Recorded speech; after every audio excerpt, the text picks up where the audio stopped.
우리가 지난 시간에 이어서 이 시간도 같이 이어집니다. 사도 바울, 그 사도 바울의 사도직과 그 사도의 권리에 대해서 부정적인 사람들이 있었다고 그랬죠. 근데 사도 바울은 자기가 사도다, 그리고 사도로서의 나에게도 마땅한 권리가 있다 하면서 세 가지를 그 근거로 듭니다. 그게 뭐냐면, 나도 다메섹 도상에서 부활하신 예수 그리스도를 친히 만났다. 그리고 그로부터 복음을 선포하도록 위임받았고 보냄을 받았다. 즉 직접 사명을 받고 사도로 위임을 받았다는 거예요. 세움을 받았다. 그리고 그 복음의 위임을 받고 또 복음 선포의 사역의 결과가 뭐냐? 너희들이다. 고린도 교회 너희들이다. 고린도 교회는 사도 바울의 사도직의 결실이다. 그러므로 다른 사람들은 인정하지 않을지라도 고린도 교인들은 그것을 인정하지 않을 수 없다. 그렇게 사도 바울이 자기 사도권을 주장합니다. 그리고 사도의 권리, 다른 사도들이 교회로부터 생계비를 받고 또 선교비를 받고 하는 권리가 있는 것처럼, 나도 다른 사도들처럼 아내와 가족들을 위해서 교회로부터 생계 지원을 받을 수 있고, 또 내가 이 복음 전파하는 이 복음 사역을 위해서 선교비를, 사역비를 받을 권리가 있다. 그러면서 여러 가지 이야기를 들죠. 이런 군인, 포도원 농부, 양치기, 농사짓는 그 농사권, 인간사의 예를 들어요. 근데 여러분, 이런 예를 들면은 군인들은 그럴 수 있죠. 목사님이, 포도원 농부들은 그럴 수 있죠. 목사님이, 사도가, 바울 사도가 이럴 수 있는데, 거기에다 뭐요?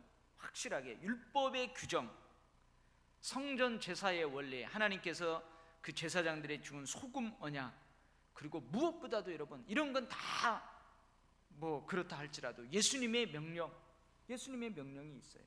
이런 것들을 예로 들어서, 내가 너희에게 신령한 것을 뿌렸은즉 너희의 육신적을 거두는 것이 과한 것이냐? 그렇지 않다. 만약에 내가 아닌 다른 사도가 와서 이러한 주장들을, 이러한 권리들을 가지고 너희들에게 오면 너희들이 그 권리를 인정하지 않겠느냐? 그런데 하물며 내가 고린도 교회를 세웠는데 그 교회를 세운 나는 더 말할 것도 없지 않느냐? 그러면서 사도직과 사도의 권리에 대해서 이야기를 합니다. 근데 오늘 뭐라고 그래요? 15절에 그러나 내가 이것을 하나도 쓰지 아니하였고 또 이 말을 쓰는 것은, 그렇죠, 사도 바울은 이 권리를 쓰지 않았어요. 안 써요. 이 권리를 쓰지 아니함으로써 오해가 있을 수도 있음에도 불구하고 그런 권리를 쓰지 않았다고 고백합니다. 사도 바울은 여러 가지를 인용하면서 자신에게 사도의 권리가 있음을 명백하게 하고 있습니다. 그렇죠. 집사님, 주의 명령이잖아요. 성경에 써 있잖아요. 설령 내가 말해도 순종할 텐데 여기 하나님이 말씀하고 있는데 순종해야죠.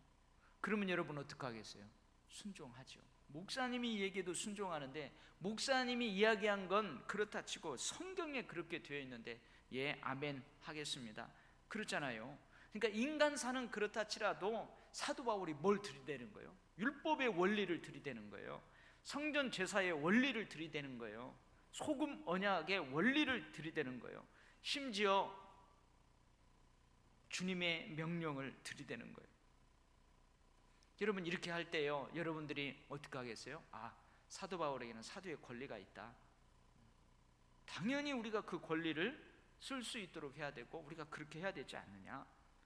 그래서 사도 바울이 예수 그리스도의 명령까지도 언급하면서 이런 말을 하니까 다른 사람들이 오해할 수도 있다는 거예요. 여러분들이 오해할 수도 있는 것처럼, 제가 여러분들을 교육하잖아요. 그러면 저하고 관련된 교육하면 제가 낯뜨거울 때가 있다고 그랬죠. 오해도 있을 수 있어요.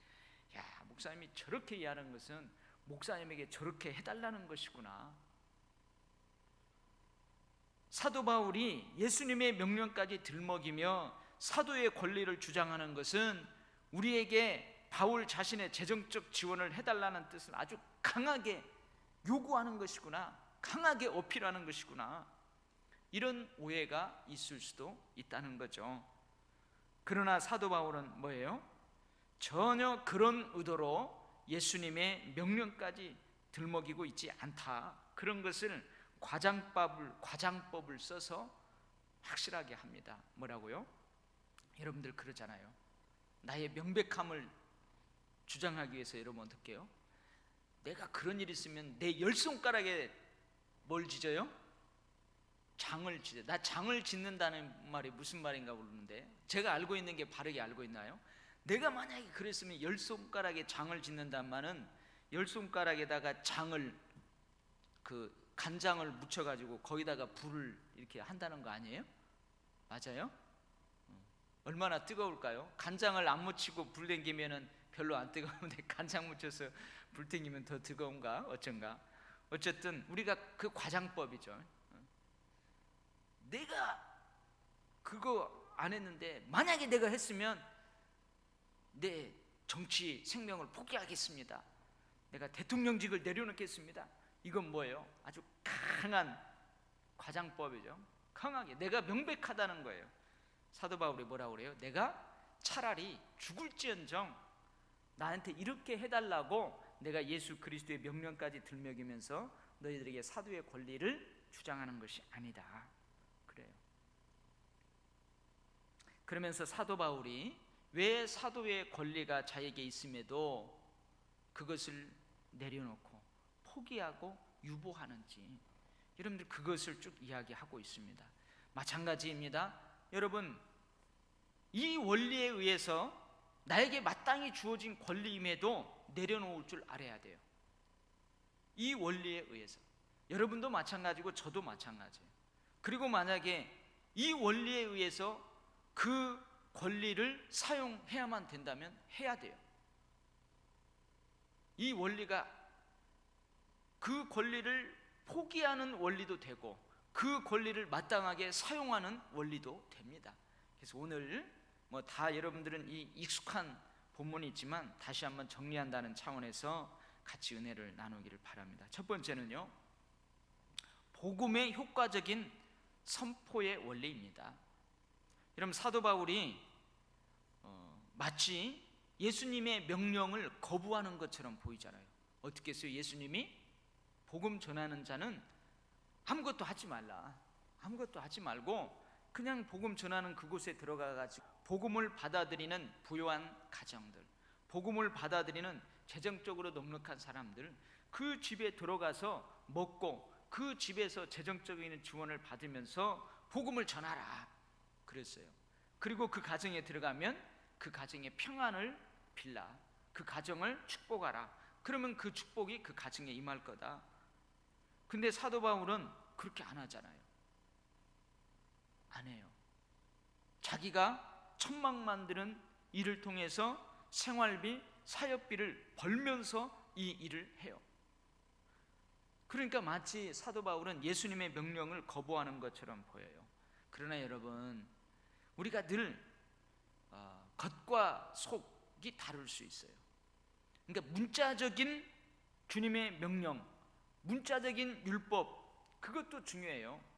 근데 더 중요한 것은 그 율법을, 그 법을, 그 말씀을, 그 명령을 하시는 의도와 정신이 무엇인가, 이것을 파악하는 것이 더 중요합니다.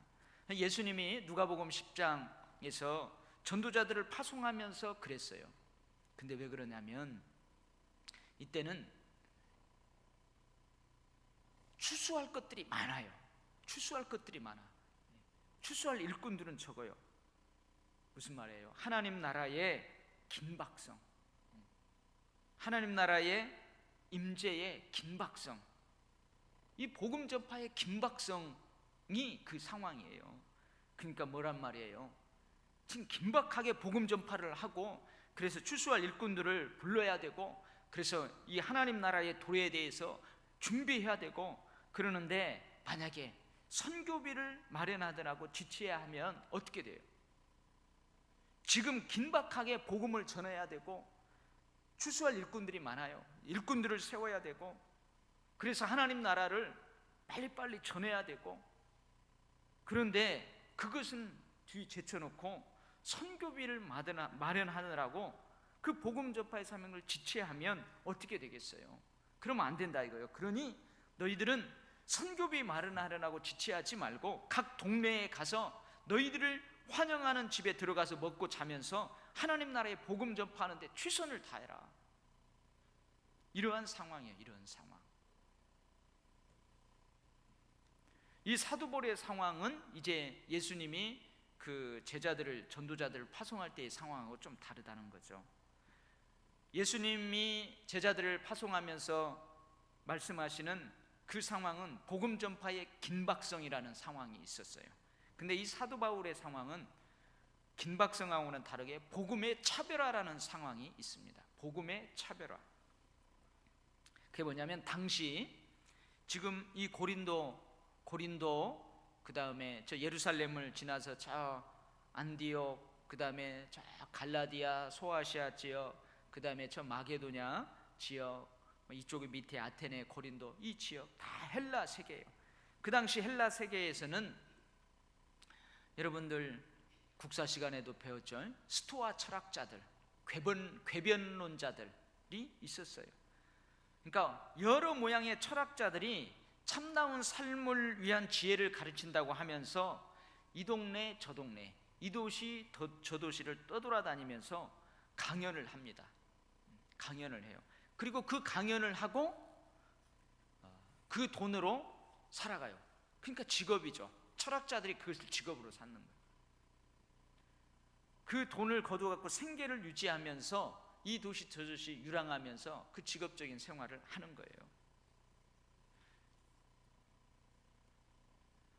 지금도 우리 그런 사람들이 있어요. 지금도 이제 그 유명한 강사들 있잖아요. 유명한 강사들, 자기 개발, 그 다음에 이 경제, 여러 분야에서 그 유명한 강사들이 있어요.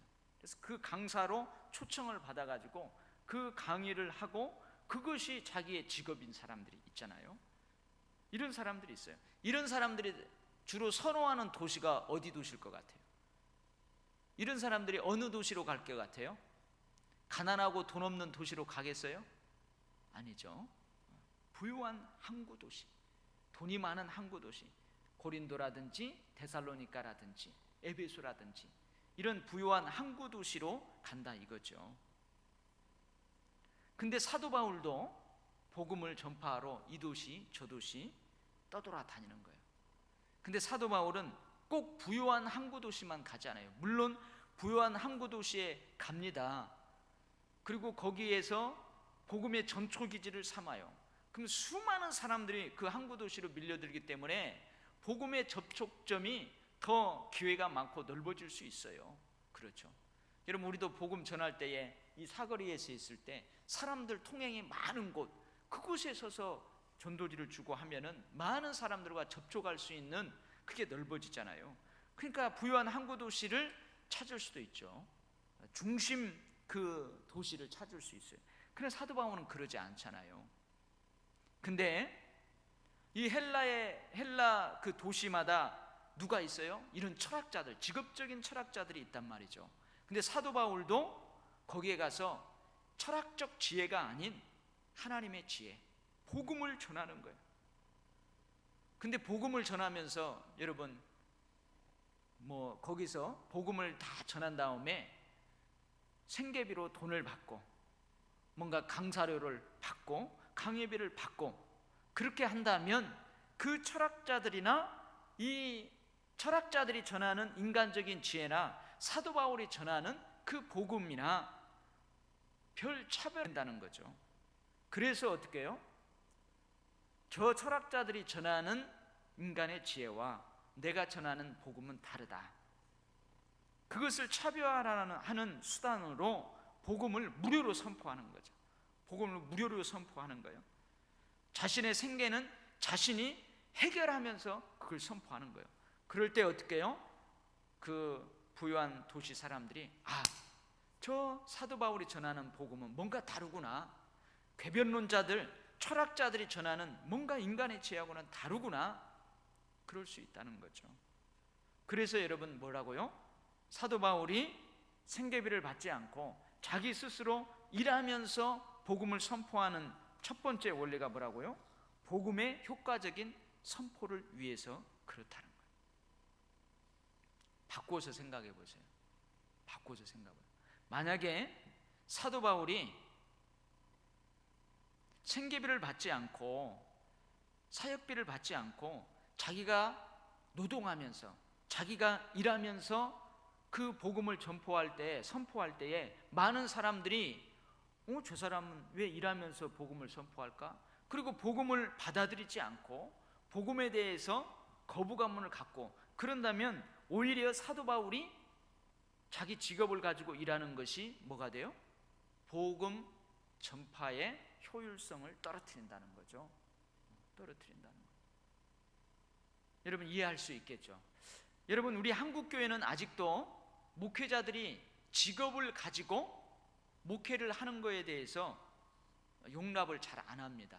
그죠?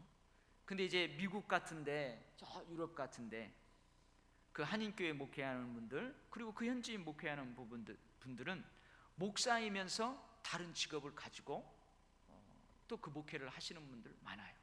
많죠. 근데 우리나라는 그것을 잘 아직도 인정하지를 못해요. 또 목회를 하면서 직업을 갖는 것은 좀 뭐랄까, 좀 목회는 거룩한 직업으로 보고 일반 직업은 좀 별 거룩하지 않은 걸로 보고, 그래서 거룩한 목사님이 목회에 전념을 해야지 뭔 직장을 가지면서 그러냐, 그런 게 있어요. 만약에 그런다면은 복음을 전하는 데 있어서 비효율적일 수 있다는 거예요.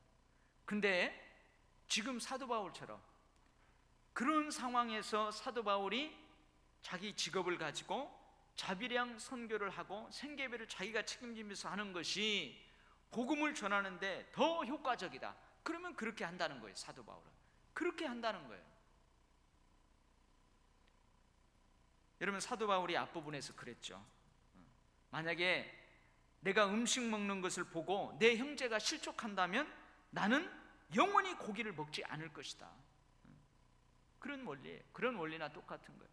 근데 바꾸어서 내가 만약에 고기를 안 먹는 것을 보고 내 형제가 실족한다 하면 나는 기꺼이 어떻게 해요? 고기를 먹는 거예요. 내가 복음 전파의 효과적인 그 선포를 위해서 내가 먹어야만 한다면 먹는 거예요. 근데 그 먹는 것이 복음을 효과적으로 선포하는데 거침돌이 된다, 그러면 안 먹는 거예요. 일하는 것이 복음 선포에, 일하면서 복음 선포하는 것이 복음을 효과적으로 더 잘 전할 수 있고 선포할 수 있다, 그러면 일하면서 하는 거예요. 근데 원래 일하면서 하는 것이 복음 선포하는데 덜 효과적이고 오히려 복음 전하는 것을 방해한다, 그럼 일하지 않는 거예요. 이게 사도 바울이 내거는 원리입니다. 여러분 교회가 목회자들의 재정적 지원을 결정할 때 어떤 것들이 고려되어야만 할까요? 어떤 것들이 고려되어야만 할까요? 목회자들은 교회가 재정적인 지원을 해주는 것들에 대해서 어떤 태도를 가져야 하는가? 여러분 저도 또 여러분도 늘 기도하면서 이것을 잘 해야 돼요. 그래서 시험에 들지 않는 거예요. 시험에 들. 어느 교회는 그 목회자가 성도들 앞에서 사례비를 좀 올려야 되겠습니다 해가지고 사례비를 올리는 일 때문에 교회에 분열이 일어나요. 분열이 일어나는 교회가 있어요. 그래서 어떻게 해요? 복음 전파하는데 오히려 그런 것들이 걸림돌이 되어버리는 그런 교회도 있어요. 어떤 교회는 우리 목사님 지금 저 지불하는 저 사례비, 저 사역비 갖고는 이 목회에 전념할 수 없습니다. 우리가 좀 어떻게 해야 될 것 같습니다. 그런데 목사님이 어떻게 해요? 됐습니다. 괜찮습니다. 지금이 내가 복음 전파하는데 딱 적당합니다. 나에게 이보다 더 많은 사례비가 주어지면 나는 그 물질로 인해서 목회에 전념하지 않을 수도 있습니다. 타락할 수도 있어요. 그 물질 때문에 내가 타락할 수도 있습니다. 괜찮습니다. 여러분들이 그런 마음을 가진 거 고맙습니다. 이렇게 해서 오히려 어떻게 해요? 복음이 효과적으로 전해지고 그 지역에 좋은 소문들과 함께 복음의 아름다운 소식들이 전해지고, 그럼 그렇게 하는 거죠. 그렇게 하는 거예요. 교회 재정적 지원이 많아서 목회하는 데 지장은 없을까? 교회 재정적 지원이 적어서 없어서 목회하는 데는 지장이 없을까? 이런 목회하는데, 복음 전파하는데 그 원리를 가지고 해야 된다는 거죠. 여러분, 교회가 막 성장해서 재정적인 여유가 있다고 해서 목사님에게 우리가 더 잘해줘야 된다, 이런 원리가 아니라는 거죠. 이런 원리가 아니라는 거예요. 할렐루야. 그렇죠. 교회가 부흥되어서 우리가 하나님이 맡겨준 사역을 충분히 하고도 남음이 있어요. 그래서 목사님에게 잘해주면 좋죠. 그러나 여러분, 그렇게 잘해줘서 그 넉넉한 생활비가 오히려 목사님의 영성에 지장이 되고 목사님의 목회에 지장이 되고, 그런다면 어떻게 해야 돼요? 그거 많이 주면 안 된다는 거죠. 할렐루야. 무슨 말인가 알겠죠? 대답들을 안 하셔요. 이게 참, 이 원리가 중요한 거예요. 그래서 원리가, 지금 사도 바울의 상황은 재정적 지원을 받을 수 있는 사도의 권리를 유보 또는 포기하고 자비량으로 복음을 선포하는 것이 복음 전파에 더 효과적이기 때문에 사도 바울이 이렇게 한다는 거예요. 이렇게 한다는 거예요. 이 원리를 우리가 잘 깨달아야 합니다. 그러니까 여러분들, 여기 장로님들이 잘 들어야 돼요. 왜냐하면 교회 각 부서의 예산을 편성하고 또 목사님의 생활비나 활동비나 사례비 그런 것들을 결정하고, 또 외부에서 우리 설교하러 오시는 분이라든지 우리 교회 오실 때 그분들한테 사례를 하는 모든 거, 그런 거라든지 1차적으로 당회에서 결정을 해요. 그러니까 때문에 장로님들이 이 영적 원리들을 잘 가지고 있어야 됩니다. 잘 가지고 있어야 돼요. 잘 가지고 있어야 돼요. 그 다음에 두 번째, 사도 바울이 어떤 원리로 이야기하느냐, 사도 바울의 두 번째 원리는 뭐냐면, 사도 바울에게 주어진 복음 선표는 사명이다는 거예요. 사명이다. 좀 세상적인 우리 기독교에서 잘 쓰지 않는 그 단어를 갖다 붙이자면 숙명이다는 거예요. 숙명. 내가 부득불 할 일이다. 만일 복음을 전하지 아니하면 내게 화가 있을 것이다. 하나님으로부터 재앙을 받게 되겠다. 내게 화가 있을 것이다. 그러면은 그 말이 뭐냐면, 내가 복음을 전하지 않으면 하나님으로부터 내가 재앙을 받을 것이다, 그 말이에요. 나는 사명을 받았노라, 그러는 거예요. 그러니까 내가 왜 사도로서의 그 생활비를, 사역비를 받을 권리가 있는데 이 권리를 받지 않느냐 하면, 나는 사명이기 때문에 그렇다, 숙명이기 때문에 그렇다, 소명을 받았기 때문에 그렇다, 그 말이에요. 무슨 말이에요? 바울의 사도직은, 바울의 복음 선포는 바울의 생계수단이 아니란 말이에요. 삶을 살아가는 데 필요한 재정을 위해서 사도가 된 것이 아니에요. 먹고 살기 위해서 사도가 된 게 아니란 말이에요. 하나님께서 바울에게 지어주신 숙명, 사명이라는 거예요. 다메섹 도상에서 주님으로부터 받은 소명이다. 사명자에게 상은 사명을 받아야 하는 일 그 자체가 상급이다. 그러면서 여러분, 사도 바울이 그걸 유보하는 거예요. 유보를 하는 거예요. 복음을 전할 때 값없이 전하고 복음으로 말미암아 내게 있는 권리를 다 쓰지 아니하는 것, 이것이 나에게 상급이다. 이렇게 할 수 있는 것이 하나님께 사도 바울인 내가 받은 은혜다, 축복이다. 그렇죠. 여러분, 제가 우리 도율교회가 재정적으로 어려웠다고 해봐요. 지금 무척 어려워요. 근데 내가 사례비를 받지 않고도 우리 아이들 다 가르칠 수 있고 제가 생활에 지장이 없이 목회를 해나갈 수 있다. 그것은 하나님이 나에게 주신 큰 상이에요. 은혜고 축복인 거죠. 여러분, 우리 개척교회 목사님들이 개척하면서 어려워하잖아요. 제가 저번 날 이제 개척을 해가지고 참 자립도 안 된 그 교회 목사님들하고 여러 가지 이야기를 했어요.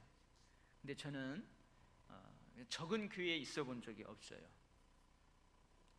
한 600명, 700명 되는 교회에 있어 봤고 2,500명, 3,000명 되는 교회에 있어 봤고 7,000명, 8,000명 되는 교회에 있어 봤어요. 그러니까 조그마한 교회에서, 개척교회에서 그 목사님이, 담임 목사님이 힘들고 어렵게 재정적인 압박을 받으면서 목회하는 것을 지켜보지를 못한 거죠. 지켜보지를 못한 거. 그리고 저도 부교육자로 사역을 하면서 생활비를 못 받아봤다든지, 교회로부터 사역비가 없어서 그 부서를 맡았을 때에 사역을 못 한다든지 그런 것을 경험해 본 적이 없어요. 근데 그 개척 목사님들, 개척한 지 5, 6년이 되었어도 아직 자립이 안 되고 경제적인 압박 가운데 어렵게 그 목회하시는 분들 서너 분이랑 같이 모여서 이 얘기를 해봤는데 생각이 달라요. 확실히 다르더라고요. 제가 가지고 있는 생각과 그분들이 가지고 있는 생각이 엄청 차이가 나요. 그래서 제가 많이 깨달았습니다. 대화를 좀 많이 할 필요가 있구나. 대화를 많이 할 필요가 있구나. 근데 여러분, 만약에 그런 분들이 그 재정적인 압박을 받으면서까지 그 개척교회를 하고 어렵게 목회를 하고 복음 전도하는 일을 위해서 온 가족들이 그렇게 헌신하고 그렇게 하는 이유가 뭐예요? 사명이기 때문에 그러는 거예요. 사명이기 때문에 하나님으로부터 받은 소명이기 때문에 그러는 거예요. 세상적인 이야기를 하면 숙명이기 때문에 그걸 하는 거예요. 그걸 하는 거예요. 그거 하는 거죠. 여러분, 만약에 목회자에게 이런 사명감과 이런 소명의식이 없다면 어떻게 될까요? 목회자에게 이러한 숙명적인 사명감, 소명감이 없다면 어떻게 될까요? 어떻게 되겠어요? 본전 생각나죠.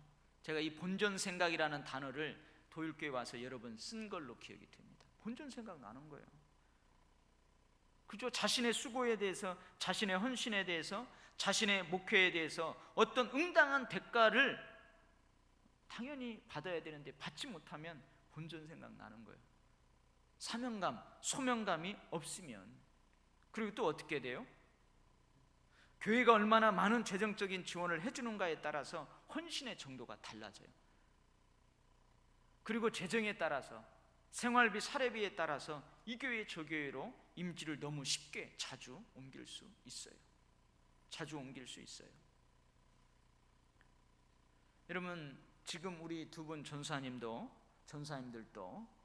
모르겠어요. 제가 다른 교회 이렇게 알아보면은 목사님 그 정도면 잘 해주는 것 같습니다. 근데 제 생각에는 늘 좀 더 잘해줘야 되는데, 잘해줘야 되는데 그런 생각이 있어요.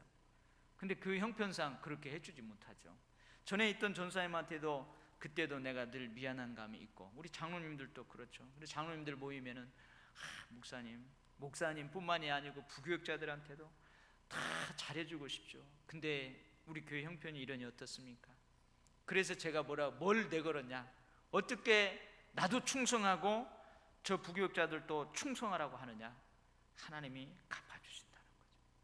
하나님 갚아주시는 거예요. 하나님이 알아주시는 거예요. 그리고 우리 목회자들은 까마귀가 있다.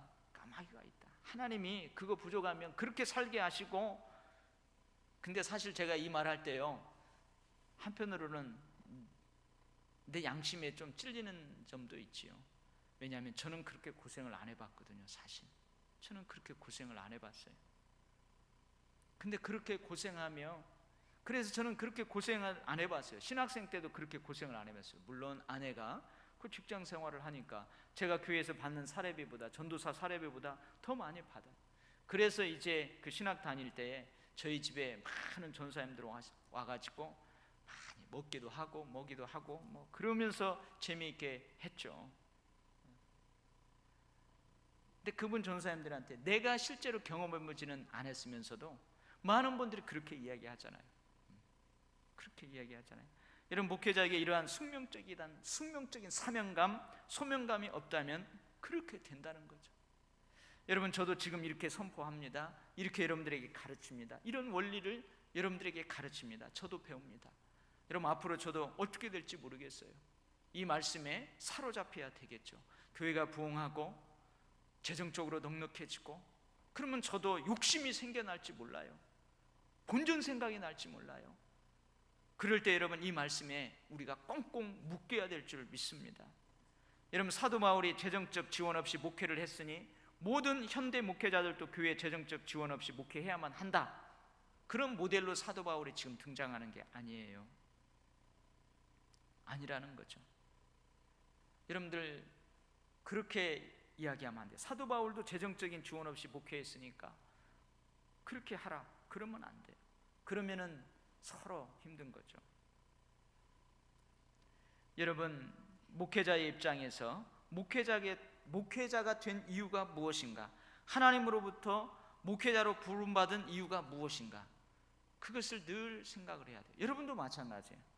여러분들이 직분을 감당할 때에 꼭 목회자만 이래야 되는가? 목회자만 숙명적 사명감, 소명감으로 살아야 되는가? 그렇지 않아요. 여러분들도 마찬가지예요. 내가 왜 하나님께서 나를 이 직분자로 세워줬는가? 내가 왜 이 직분을 맡게 되었는가? 그 직분을 가지고 그 직분에 걸맞게 봉사하고 섬기고 드리고 한없이 땀 흘릴 때 여러분도 마찬가지예요. 본전 생각나면 안 된다는 거죠. 응당한 대가를 바라면 안 된다는 거예요. 이게 사도 바울의 두 번째 원리예요. 두 번째 원리. 그러나 여러분, 여기에서 생각할 것이 그죠. 그러면 사도 바울이 재정적인 지원 없이 목회했으니까 현대 목회자들도 다 너 일하면서 교회 재정 지원 받지 말으면서 목회해야 된다, 그건 아니라는 사실이에요. 그죠? 첫 번째 원리와 두 번째 원리가 잘 어우러져야 된다는 거죠. 어느 목사님의 고백입니다. 사명, 소명에 충성하며 성실하게 달려왔다. 하나님이 책임져 주실 것이라는 믿음으로 그렇게 목회에만 전념했다. 복음 전포에만 전념했다. 목양하는 일에만 전념했다. 그랬더니 하나님이 실제로 모든 것을 책임져 주셨다. 돌아보니 자녀들 공부할 수 있도록 하나님이 교회를 통해서 학비도 넉넉하게 주셨고, 지금까지 큰 어려움 없이 목회할 수 있도록 교회를 통해서 하나님이 생계비도 책임져 주셨다. 그런 고백을 하는 거예요. 만약 사명, 소명은 뒷전이고 목회자가 된 목적이 먹고 살기 위한 생계비요 사례비였다면 어떻게 되었을까? 분명 하나님으로부터 화가 있었을 것이다. 어느 목사님이 그런 고백을 하더라고요. 이런 마찬가지입니다. 꼭 목회자만 이런 숙명적인 사명감, 소명감을 가지고 살아야 되나? 아니에요. 우리 그리스도인들은 모두가 다 이런 원리로 책임을 감당해야 될 줄 믿습니다. 아멘. 이건 크게 아멘을 해야 돼요. 여러분, 이제 우리 교회가 올해 이제 그 부흥의 정도를 지켜보면서 연초 당회 때에 이제 직분자를 2015년도에 세워야 된다, 그런 계획을 가지고 기도하고 있다, 그래요. 근데 여러분, 이제 거기에서 어떤 분들은 되고 어떤 분들은 안 되고 그럴 수 있어요. 근데 오늘 이 원리가 여러분에게 적용이 되지 않는다면 큰 시험에 듭니다. 내가 그 직임을 맡고 안 맡고에 따라서, 내가 생활비에 따라서 이 교회 저 교회로, 생활비에 따라서 헌신의 정도가 달라지는 것처럼 여러분들도 교회가 이거밖에 없어, 다른 교회 가서 직분 받으면 되지, 이 교회 저 교회 직분 따라, 그런 것 따라 옮기게 된다는 거죠. 여러분, 그러면 안 된다는 거예요. 그렇기 때문에 저에게만 이 사명감, 소명감이 필요한 게 아니고 여러분에게도 사명감, 소명감이 필요한 거예요. 할렐루야. 여러분, 우리가 뒤바뀌면은 안 돼요. 본질과 비본질적인 것이 뒤바뀌면 안 돼요. 본질에 충실하다 보면은 그것이 부스러기로 뒤따라올 수 있어요. 부스러기 뒤따라올 수 있어요. 열심히 교회를 사랑하고, 제가 그러죠, 부족하지만 늘 기도해요. 교회를 사랑하고 하나님 사랑하고 성도들 사랑하면서 정말로 목회다운 목회를 성실하고 하나님 보시기에 그렇게 해나가면 교회 부흥은 저절로 뒤따라온다고 믿어요. 하나님 일꾼들 세우시고 또 우리에게 맡겨진 사명들을 그 지경을 넓혀주시고 사람들을 세워줄 줄 믿어요. 이게 뒤바뀌면 안 된다는 거죠. 우리 교회가 이러한 원리들을 잘 터득했으면 합니다. 세 번째는 사도 바울이 뭐예요? 더 많은 사람을 얻고자 함이라. 이게 원리입니다. 모든 사람에게서 자유로우나 스스로 모든 사람에게 종이 된 것은 바울이 자신의 생계비를 지원받을 권리를 자유롭게 스스로 포기하고 모두에게 아무 보수도 요구하지 않고 종같이 섬기는 것은 그 말이에요. 먼목과 같이 된 것은 그 말이죠. 유대인 율법 아래에 있어요. 자기는 율법 아래 있지 않지만 율법 아래에 있는 사람과 같이 된 것은 이방인 율법 없는 자예요. 나는 그리스도의 법 아래에 있는 사람이에요. 그러나 율법 없는 자처럼 이방인처럼 그렇게 되는 것은, 내가 강한 자지만 약한 자처럼 그렇게 되는 것은 뭐 때문에 그렇다고요? 더 많은 사람을 얻고자 함이라. 아무쪼록 몇 사람이라도 구원하고자 함이라. 복음에 참여하고자 함이라. 무슨 말이에요? 내가 복음을 전하는 이 사명을 거스리면은 나는 구원에 이르지 못하고 오히려 화를 당한다는 거예요. 그래서 어찌하든지 자기는 이 복음 전파의 사명을 통해서 나도 이 복음에 참여하고자 합니다. 구원에 참여하고자 합니다. 그렇게 이야기를 하는 거예요. 그러니까 무슨 말이에요? 뒤바꿈 같은 말이에요. 내가 지금 자비랑으로 생계비를 받지 않고 이렇게 일하는 것이 더 많은 사람을 얻고자 함이라는 거예요. 아무쪼록 몇 사람이라도 구원하고자 함이라는 거예요. 근데 만약에 내가 지금 자비량으로 사례비를 받지 않고 일하는 것이 사람을 더 얻지 못하고 그 사람들이 복음에 들어오는 그 길을 막아버리고 그런다면 나는 그렇게 안 된다는 거죠. 당연히 사례비를 받고 생계를 받으면서 이 복음 전파에 전념하는 것이 내 복음 전파를 통해서 사람들을 더 많이 얻을 수 있다면 나는 그렇게 하겠다, 그 말입니다. 루터는 이런 말을 했어요. 그리스도인은, 잘 들어보세요, 그리스도인은 믿음으로 모든 것 위에 군림하는 자유인이고 누구의 종도 아니다. 제가 이 문장까지 읽을 때는 좀 고개를 갸우뚱했어요. 근데 오늘 사도 바울이 한 말이죠. 나는 종이 아니에요, 자유인이라고 그랬죠. 그리스도인은 믿음으로 모든 것 위에 군림하는 자유인이고 누구의 종도 아니다. 그러나 그리스도인은 사랑으로 모든 것을 섬기는 종이고 모두의 종이다, 그 말이죠. 그래요. 믿음으로 사탄 위에 있어요. 사탄 위에 있는 자유인이에요. 우리는 사탄의 종이 아니에요. 그러나 그리스도인은 사랑으로 모든 것을 섬기는 종이고 모두의 종이다. 루터가 그런 말을 했습니다. 여러분, 복음을 전할 때에 그들에게 거침돌이 되지 않기 위해서 그렇게 하는 거예요. 만약에 복음 전파할 때 그것이 거침돌이 된다면 여러분 그것을 그만둬야 돼요. 왜 사도 바울이 그렇게 내려갑니까? 그들에게 호감을 얻기 위해서. 그래서 호감을 얻어서 그들이 복음을 받아들일 때에 쑥쑥 받아들이게 하기 위해서 그렇게 한다는 거예요. 여러분, 저에게도 고민이 많습니다. 제가 오늘 설교할 때 이야기를 할까 말까 했는데 어쨌든 제가 고민이 많아요. 아마 장로님들도 언젠가, 지금 장로님들도 아마 고민을 같이 하고 있을 거예요. 고민이 많아요. 이 말씀을 준비하면서 더 많은 고민들이 있습니다. 더 기쁜 기도가 있어야 될 것 같습니다. 하나님이 분명히 때가 되면은 그 기도에 응답해 주실 줄 믿어요. 여러분들, 오늘 꼭 목회자에게만 이게 적용되는 원리가 아니에요. 여러분들도 직분자로서 이러한 원리들을 여러분들이 가져야 될 줄 믿습니다. 특별히 지난주에 제가 그런 얘기를 했죠. 성전 제사의 원리. 오늘 또 신방을 했습니다. 신방을 하는데 참 제가 안타깝기보다는 좀 내가 두렵고 떨리는 마음이 있어요. 솔직한 고백이. 신방을 하다 보면 참 어려운 가정, 내가 봤을 때는 경제적으로 참 어려워요. 근데도 어느 때 가면은 신방 감사헌금 봉투를 놓고 그 다음에 목사님 도섭이라도 하라고, 목회하는 데 도움이 되라고 그 봉투를 또 하나 내놔요. 그 집은 내가 봤을 때는 오히려 교회가 좀 도와줘야 되고 내가 사비라로 털어서 이렇게 도와줘야 될 가정인데, 그래요. 참 고마운 가정이죠. 감사할 가정이죠. 그래도 그렇게 하는 가정들이 있어요. 근데 어느 가정들은 그렇게 할 만한데도 그래 하지 않는 가정도 있고, 그렇게 할 수 없음에도 그렇게 하는 가정들이 있고, 다 그래요. 다 믿음으로 그렇게 하는 거죠. 믿음의 산 재물인 거예요.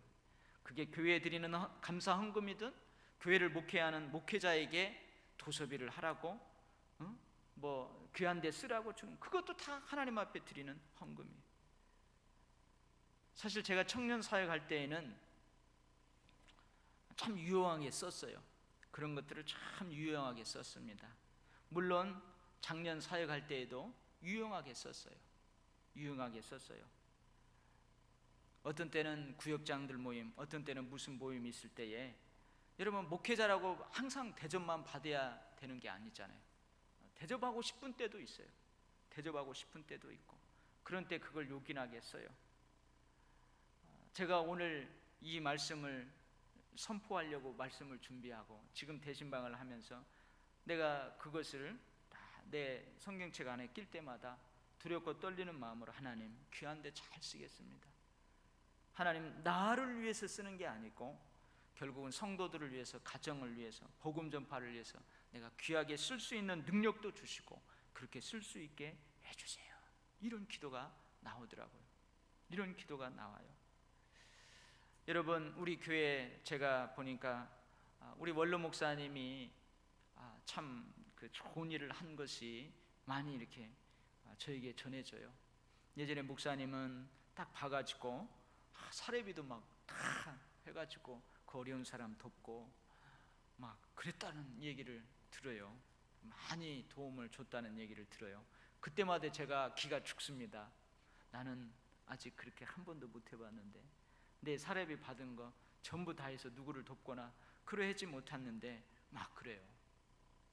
기도하고 있어요. 저도 그래, 저도 드러나지 않게 꼭 하나님이 감동을 주셔서 한 목사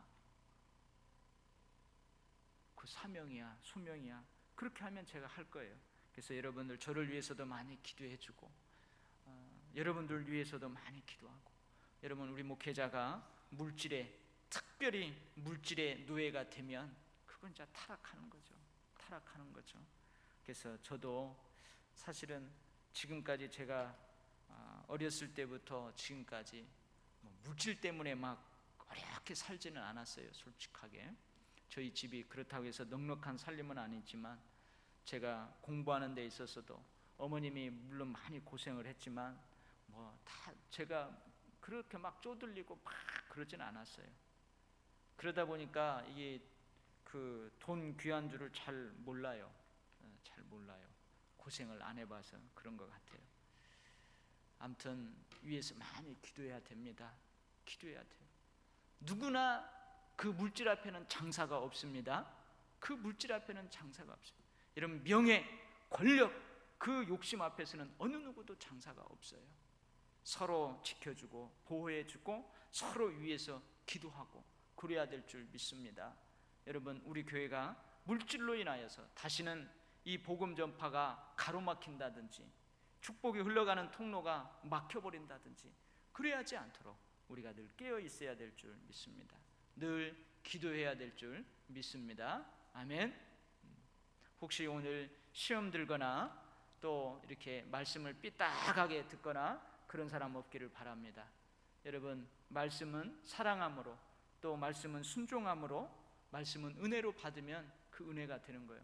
늘 설교 들을 때, 성경을 읽을 때 삐딱하게 보면은요, 그 삐딱하게 받아들이는 거예요.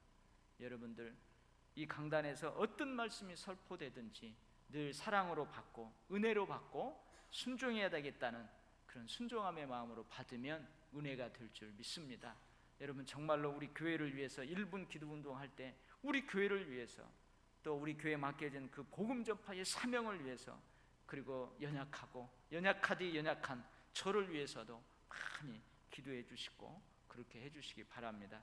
저도 여러분들 위해서 많이 기도하고 어쩌든지 말씀으로 잘 먹일 수 있도록 또 함께 기도하며 그렇게 하나님의 나라를 확장시켜가고 또 이 구원의 방주로서의 역할을 우리 교회가 잘 감당할 수 있도록 그렇게 우리가 함께 어깨를 걸머쥐고 으쌰으쌰 기쁨으로 즐거움으로 해나갈 때 하나님이 우리 축복해 주실 줄 믿습니다. 아멘. 기도하겠습니다. 하나님 아버지, 늘 말씀 앞에 설 때마다 우리 부족하고 연약합니다. 말씀 앞에 설 때마다 결단하지만 쓰러지기 쉬운 연약한 존재임을 뒤돌아보면서 많이 깨닫습니다. 하나님, 오늘 또 베드로처럼 우리가 장담도 해보고 베드로처럼 아멘도 해보고 결코 그러하지 아니하겠나이다 오늘 그렇게 받습니다. 하나님, 시험에 들지 않도록 깨어 기도하라. 선줄로 생각하느냐 넘어질까 조심하라. 늘 말씀에 너를 쳐서 복종시켜라.